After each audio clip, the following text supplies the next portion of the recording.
Subscribe Indian News Analysis channel and press the bell icon for the latest defense updates. जय हिंद, आईने हिंदी के एक नए एपिसोड में आपका स्वागत है, जहां आपके लिए लेकर के आते हैं देश और विदेश की प्रमुख डिफेंस अपडेट्स को। तो आइए नजर डाल लेते हैं। अपनी पहली अपडेट में बात करने वाले हैं भारतीय वायुसेना के सुखोई 30 MKI प्रोक्योरमेंट प्रोग्राम के बारे में। आपको याद होगा, आज से कुछ महीनों पहले ये खबर सामने आई थी कि भारतीय वायुसेना के लिए 21 की संख्या में MiG-29 फॉल्क्रम और तकरीबन 12 की संख्या में सुखोई 30 MKI जेट्स की खरीद की जानी है, लेकिन बाद में किन्हीं कारणों के चलते इस पर बातचीत बंद हो गई थी। और एक बार फिर से अब भारत रशिया को अप्रोच कर रहा है और इस बार 12 की संख्या में जो सुखोई 30 MKI फाइटर जेट्स हैं, इनको लेकर के हिंदुस्तान एरोनॉटिक्स लिमिटेड ने ओरिजिनल इक्विपमेंट मैन्युफैक्चरर से बात करनी शुरू कर दी है। और माना जा रहा है कि ये पूरा का पूरा जो प्रकरण है ये 2023 तक वास्तविकता को प्राप्त कर लेगा। हालांकि पेमेंट अभी भी एक बड़ा इशू है, लेकिन इसके लिए भी जो अल्टरनेट ऑप्शंस हैं उनकी तलाश करी जा रही है। इंडिया इस समय 262 से ज़्यादा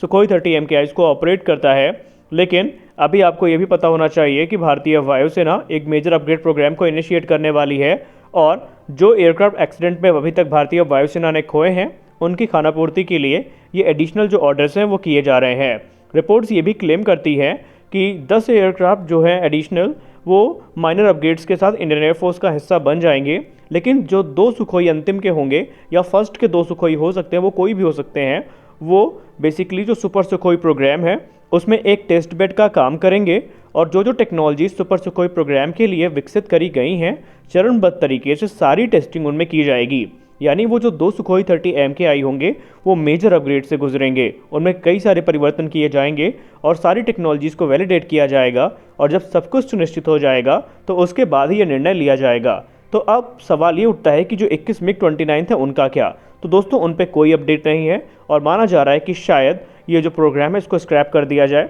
हालांकि रशिया ने आज से तकरीबन 1.5 महीने पहले कहा था कि प्रोग्राम खत्म नहीं हुआ है, लेकिन भारत की तरफ से कोई बात अब इस विषय में नहीं हो रही है, इसलिए कुछ भी टिप्पणी कर पाना मुश्किल है। जैसा कि हम सबको पता है कि फ्रांस के साथ इस समय भारत जेट इंजन प्रोग्राम को लेकर के काफ़ी सीरियस है और इस समय फ्रांस के जो रक्षा मंत्री हैं वो भारत के दौरे पर हैं और आज भारत के डिफेंस मिनिस्टर ने अपने काउंटर पार्ट के साथ एनुअल डिफेंस डायलॉग में बात करते हुए फ्रांस के रक्षा मंत्री से कहा कि भारत और फ्रांस के बीच में जो जेट इंजन प्रोग्राम है अब उसको अतिशीघ्र शुरू करने की ज़रूरत है और हम ये चाहते हैं कि आप अपने फाइनल ऑफर के साथ आएँ ताकि इस जॉइंट वेंचर को फाइनलाइज कर दिया जाए और जो इंजन निर्माण प्रक्रिया है उस पर हम आगे बढ़ सकें। उन्होंने ये भी कहा कि इस समय कई मेजर प्रोजेक्ट हैं जिनमें भारत और फ्रांस के बीच में बातचीत चल रही है। कुछ रिपोर्ट तो ये भी क्लेम करती है कि साइड लाइन्स में जो राफेल एयरक्राफ्ट हैं उनकी भी बात की गई है, लेकिन इस पे ऑफिशियल स्टेटमेंट का इंतजार है। अभी सिर्फ अनुमान लगाए गए हैं और इस पर जब तक पुख्ता रिपोर्ट सामने नहीं आ जाती हम कुछ भी नहीं कर सकते। खैर, अगर हम बात करें डिफेंस मिनिस्ट्री की, तो डिफेंस मिनिस्ट्री ने GTRE को यह सख्त निर्देश दिए हैं कि जल्द से जल्द आप जितने भी प्रोस्पेक्टिव बिडर्स हैं उनसे बात को फाइनल करें और एक बार जैसे ही advance medium combat aircraft program को कैबिनेट कमेटी ऑन सिक्योरिटी से क्लियरेंस मिलेगी, उसके तुरंत बाद CCS से जो क्लियरेंस है वो जेट इंजन प्रोग्राम को दिला दी जाएगी और माना जा रहा है कि इंजन को जो क्लियरेंस मिलेगी वो 2023 के अंत तक मिल जानी है। इसीलिए डिफेंस मिनिस्ट्री भी इस समय GTRE पर दबाव बना रही है कि आप जितने भी पेंडिंग वर्क हैं उनको जल्दी कंप्लीट करें ताकि इस प्रोजेक्ट को हम आगे बढ़ा सकें, क्योंकि भारत का प्रोग्राम यही है कि एडवांस मीडियम कॉम्बैट एयरक्राफ्ट का जो Mark II वेरिएंट आएगा वो स्वदेशी इंजन के साथ में आएगा। अगर हम प्रबल दावेदारों की बात करें तो सिर्फ सैफरान ही उसमें नहीं है, बल्कि general electric, Pratt and Whitney, Rolls Royce और अब सैफरान तो है ही इस लिस्ट में, तो इन्होंने भी इस रेस को ज्वाइन किया हुआ है। देखते हैं कि भारत किसके साथ कोलैबोरेशन करता है। खैर, सैफरान के चांसेस सबसे ज़्यादा यहाँ पर दिख रहे हैं।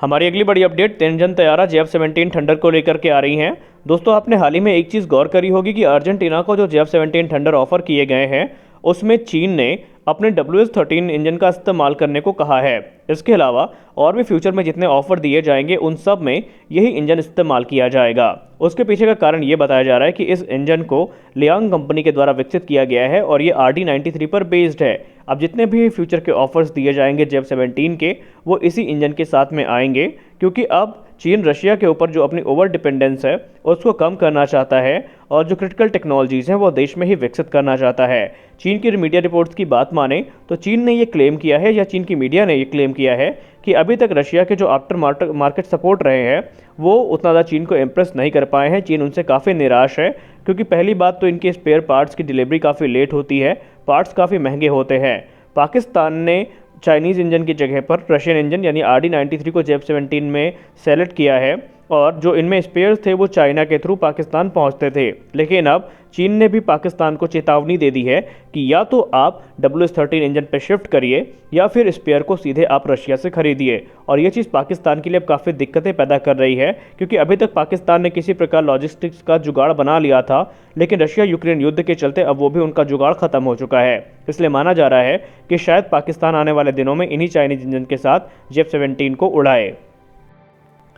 हमारी अगली बड़ी अपडेट भारत के arms manufacturer triple S defence को लेकर के आ रही है। ट्रिपल एस डिफेंस के द्वारा भारतीय सेना को 300 की संख्या में जो अटैचमेंट्स हैं AK-47 राइफल्स के लिए वो सप्लाई कर दिए हैं। इनके आने के बाद जो AK-47 राइफल की लेथैलिटी है वो और भी ज़्यादा बढ़ जाएगी। AK-47 राइफल को दुनिया के सबसे विश्वसनीय असॉल्ट राइफल में माना जाता है और इंडियन आर्मी भी इनके परफॉर्मेंस से काफ़ी खुश है। लेकिन बीतते समय के साथ इनमें अपग्रेड्स की ज़रूरत दिखी और अब ये जो किट्स आई हैं सामने, ये इन्हें और भी ज़्यादा डेडली बना देंगी, क्योंकि इनके आने के बाद न सिर्फ ये काफ़ी स्टेबल हो जाएंगी बल्कि इन अपग्रेड्स के थ्रू आर्मी के जो सोल्जर्स हैं उन्हें काफ़ी ज़्यादा सहूलियत भी होगी। अभी तक इसमें इजरायली कंपनी की मोनोपोली चलती थी, लेकिन एक टेंडर में भारत के ट्रिपल एस डिफेंस ने इजरायली कंपनी को हरा करके कॉन्ट्रैक्ट को जीता था और अब इन्होंने जो पार्ट्स हैं वो डिलीवर भी करने शुरू कर दिए हैं। अगर हम नए किट की बात करें तो इसमें सबसे पहले जो अपग्रेड आपको दिखेगा वो होगा फोल्डेबल बस्ट स्टॉक, जो कि सोल्जर को ऑपरेट करने में काफ़ी सहायता प्रदान करेगा।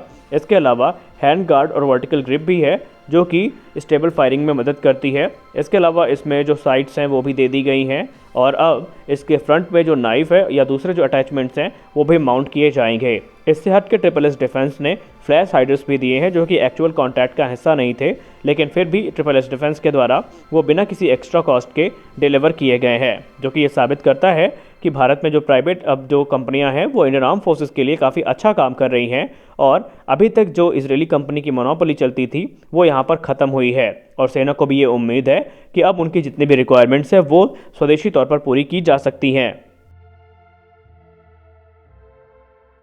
अपनी अगली अपडेट बात करने हैं तुर्की के बारे में। दोस्तों, तुर्की को लेकर के इस समय काफ़ी ज़्यादा अपडेट्स आ रही हैं एक के बाद एक, और अभी हमने हाल ही में ये भी देखा था कि पाकिस्तान ने तुर्की और चाइना के लिए एक डिफेंस एग्जीबिशन का आयोजन किया था और एक बार फिर से पाकिस्तान उन्हीं के लिए एक एयर शो का भी आयोजन करने वाला है, लेकिन वो 2024 तक होगा। एक बड़ी अपडेट जो सामने आई है निकल के वो ये है कि तुर्की ने पाकिस्तान को अब जो आधिकारिक निमंत्रण है अपने TFX प्रोग्राम में ज्वाइन करने का वो भेज दिया है। TFX तुर्की का एक 5th जेन फाइटर प्रोग्राम है, जिसके अंतर्गत वो एक 5th जेन फाइटर को बना रहे हैं। हालांकि वो पहली उड़ान कब तक भरेगा इसके बारे में कोई कुछ नहीं कह सकता, अभी वो फाइनल असेंबली अपनी लाइन में है और वो रोल आउट होने वाले हैं, लेकिन माना जा रहा है कि अभी कुछ उसमें काम बाकी है और वो उनको 2025 तक ले जाएगा पहली उड़ान के लिए। खैर, अगर हम बात करें पाकिस्तान की तो पाकिस्तान काफ़ी इंटरेस्टेड दिख रहा है, और हो भी क्यों ना, क्योंकि पहले भी पाकिस्तान को चीन ने यह प्रस्ताव दिया था, या पाकिस्तानी मीडिया की बात माने तो उनका ये कहना है कि पाकिस्तान को चीन का FC-31 ऑफर किया गया है और अब अगर TFX प्रोग्राम को वो ज्वाइन कर लेंगे तो उनके पास दो स्टेल्थ फाइटर्स को ऑपरेट करने का मौका होगा। हालांकि डिफेंस एक्सपर्ट इसे अलग नज़रिए से देख रहे हैं और इस चीज़ को लेकर के कई बार सलाह भी आई है कि भारत को इस सब चीज़ों को देखते हुए स्टेल्थ फाइटर्स पे जाना चाहिए और जब तक एमका नहीं आ जाता तब तक कोई दूसरे जो स्टेल्थ फाइटर्स हैं उनको ऑपरेट करना चाहिए। लेकिन भारतीय वायुसेना ने इस पर कोई भी टिप्पणी नहीं करी है और इस समय अमेरिका के डिफेंस एक्सपर्ट्स की बात माने तो उन्होंने अमेरिकी सरकार को ये तक सलाह दे दी है कि भारत को F-35 प्रोग्राम का एक्सेस भी दे देना चाहिए ताकि भारत अपनी जो ताकत है उसको बनाए रखे। खैर, ये सब बात की बातें हैं, अभी देखते हैं आने वाला भविष्य कैसा होता है।